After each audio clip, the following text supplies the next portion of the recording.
here is our starfish, our star of the day, if you will. You can touch Bruce if you like, just take your finger and run it along one of his legs and see what he feels like. There you go. You've moved it. I've moved it, I'm bullying it. That's fine. How much do you think it feels like? A bit rough, Yeah, a bit rough, sort of. but I feel like it should be spongy. Oh god. Any other suggestions? Kind of sandpapery. Yeah, exactly. It's supposed to feel like the rocks, okay? So if you rub your hands on the rocks on the front, that's kind of what it's supposed to feel like, okay? And that's a camouflage mechanism. So obviously if anything brushes past them and feels, you know, in the need of a starfish-shaped snack, they'll just keep going and not then stop for a snack, okay? So that is kind of a camouflage thing. And I've named him Bruce. Have you seen Matilda, the film? Yeah. You must have done. So you know Bruce Bogtrotter?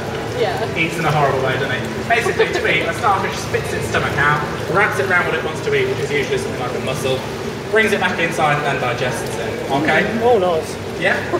Table manners are not their thing. We also have some other creatures over here as well. You can come and have a look at if you like. I'll leave my bag there. Where are we?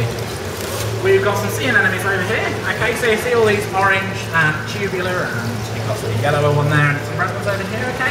If you touch them, again, take a finger, roll your sleeve up probably, and just touch them on the edge and they'll try and pull you in and eat you. You want my food? So I feel like they're giving you a little kiss. Isn't that nice? Aww. Yeah, okay, you can have a go as well. Try it with the orange and the white one there as well. Okay, I will do it. You're feeling brave. Now, anemones are quite cool because they are actually the habitat for lots of different species, especially through clownfish. I take you've seen Finding Nemo. Yeah. Of course you have.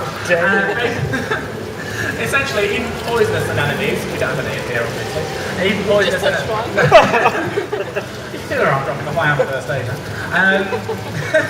Even poisonous ones, they can brush up against them and eventually they'll build up an immunity to that poison, which means they can then live inside it, making their habitat, and then they're obviously protected because everyone else is still kind of cool. They're okay with it, okay?